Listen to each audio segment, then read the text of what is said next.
Hi guys, and welcome back to another episode of the Rugged Guide. A little bit special today because we have come across the country to Ruskin's. Ruskin Interiors. Now these guys are working on a vehicle that you may have seen on our channel here. It's the Zombie Apocalypse, and we thought it'd be fun to come down and see what they're doing to the interior. Now these guys only focus on interiors. They work with the leather, lots of other materials, and they've been very kind enough to let us come in and see them working on this vehicle, see what they're doing, and just talk to us about some of the details, some of the requests from the customer. It's been a really popular build, this Zombie Apocalypse, so I know a lot of you guys have been looking at it and you've seen it. I mean, it's had a lot of views, so this is just another dimension to that build, and it's really interesting what this customer's asked for on this vehicle, and you'll be amazed at the detail and the work they've put into it. Because don't forget, this vehicle's a little bit different because it had the pop-top roof, it had the auto gearbox with the Ashcroft centre console. Now all that's been trimmed in leather. It's had a lock and fold Exmoor trim seat installed in the back, which is no easy feat. The guys have also modified the second row seats to have headrests for safety, and what that's meant is they've obviously had to think about still maintaining the fact that they want to fold forward. So there's loads of little details that, you know, if you're thinking of doing an interior yourself, there might be some questions here that we can talk to them about, and it will give you an idea of some of the stumbling blocks you're going to come across, or even some different ideas. But I'm going to run around the vehicle now. I'm going to show you some of the details, going to have a chat with the guys here, show you some of the secret stuff that's hidden in the workshop. So stay tuned and enjoy this episode here at Ruskin Interiors. So Chalky, you're in charge of this project then, and tell us what you're doing just at the moment. We're just fitting this Ashcroft cubby box, finishing various parts off.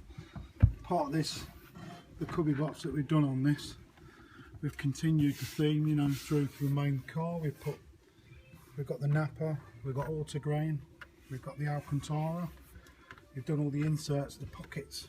We've lined them with Alcantara. Very nice. So you've got your coin holders, a separate piece which is also covered in Alcantara.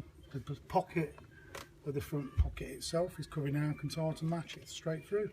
And we've also fitted the heated seat switches. That's a good spot to put them. Yeah. So did you end up re-trimming his existing seats, or has he had some special seats? He's had some special seats for the front. We trimmed his existing seats on the second row. Yeah. So this is where the magic happens. These guys have been trimming all these seats. Now this is the seat for the Apocalypse.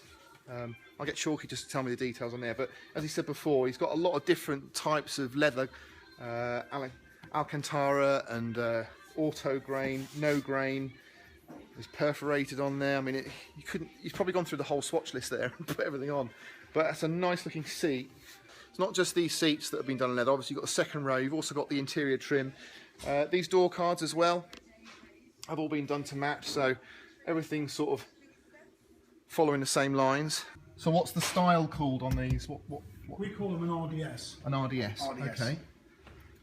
So we've done a few interiors ourselves on vehicles, but obviously we're limited because these guys are specialists on interiors. Now it's fine for us to go out and buy a stock set of seats from, you know, other people like Exmoor Trim or LRI Solutions, but you know there's lots of seats out there that are available, and fitting them in does make a massive difference to the look of the interior. But if you're going to do something that goes through the whole vehicle, so if you're going to start from the front and continue the theme, the look, you know, the smell and the touch of all the leather, you know, you really need to be done by in-house by someone who really knows what they're doing, because getting leather to look good as a bespoke interior is no easy thing. So I've just sneaked into the cutting area, and obviously I've got a whole load of hide behind me, all these different leathers, which do smell quite nice actually. Do love a bit of leather. Anyway, so behind me you can see the templates being cut. And I was just chatting to the guys, and they were saying that half of these templates up here are for Defenders. I mean, there's that much variation in all the different vehicles, all the different models, but just Defender, and obviously early 90s and early 110s, all these panels are, all these templates are really important, because that saves, you know, so much work, because they've got the template, they've obviously spent years putting all this together, and so they just lay the templates on the material. They're going to cut around it. How much pressure is on you to waste as little as possible? A lot. Like a jigsaw puzzle. Okay. Yeah, got to make it fit. So yeah, well, I mean, these materials aren't cheap, so they're obviously making sure they're getting as much use out of that hide as they can. That's a pretty big animal, isn't it? What that's come off, jeez. And we have got bigger ones as Really? well. Yeah. And what is that? That's a cow, is it? Yes. Or it was a cow. Yeah, it was. Leather trimmed door cards, I've always been a bit afraid of them because if they're done, if you buy them off the shelf and you try and fit them, oh Christ, you can't shut the door.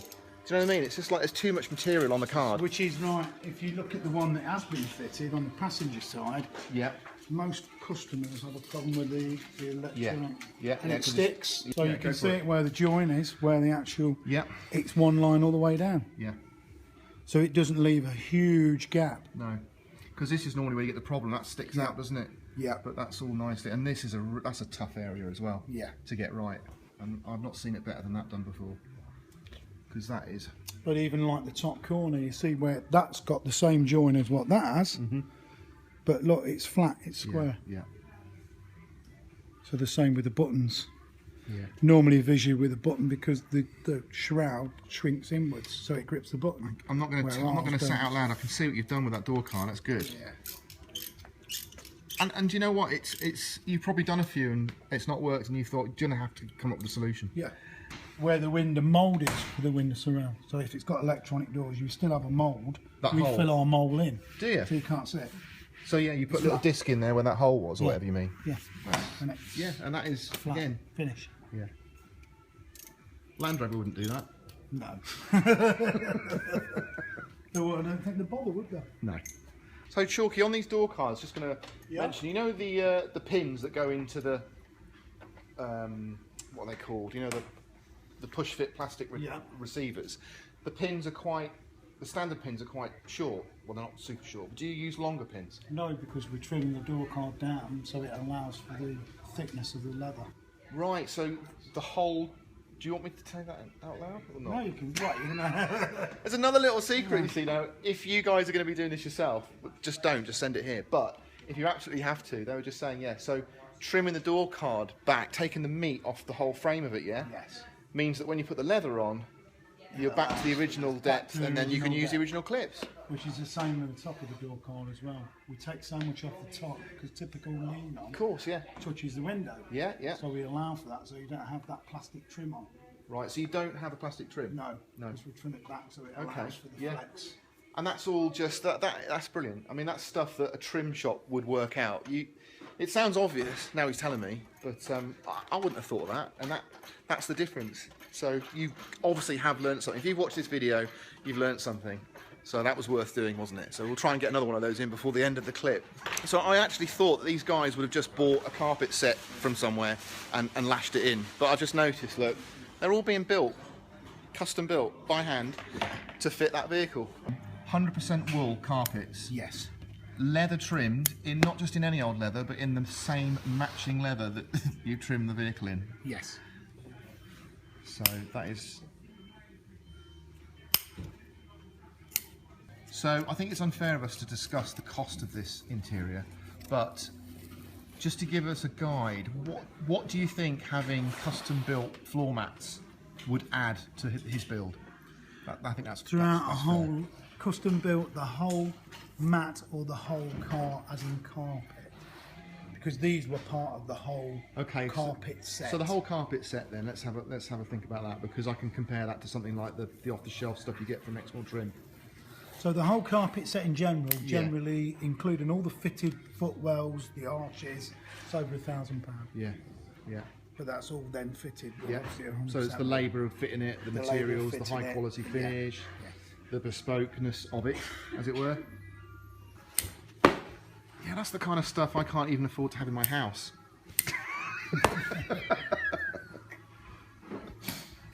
So this box here behind me is accessed from that outside locker, and that's all been soundproofed and covered in carpet. Then you've also got the carpet trim on the wheel arches here, which they've done before fitting the lock and fold seat. It's just a single one because with this box behind me there's not enough room for two lock and fold seats in the back.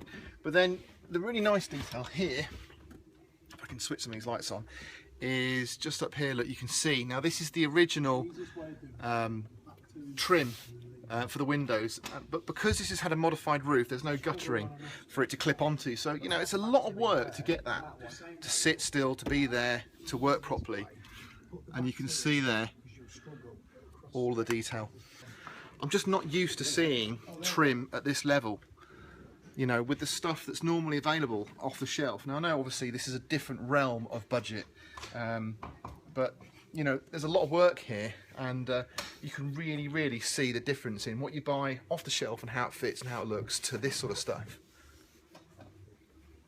And I know I've said it before when I've been here, and this is not an endorsement video. I'm just literally wandering around having a look, and I'm just so impressed at what these guys are doing, because you know, you can buy all these door cards trimmed up off the shelf, and they're not cheap, they're expensive, and we haven't had the conversation about how much does it cost to have this guy's truck done, but if you're going to be paying money for a really nice interior, it is so worth giving these guys a ring just to see if it's in your budget, rather than going and buying a leather trimmed door card or a leather trimmed rear door card.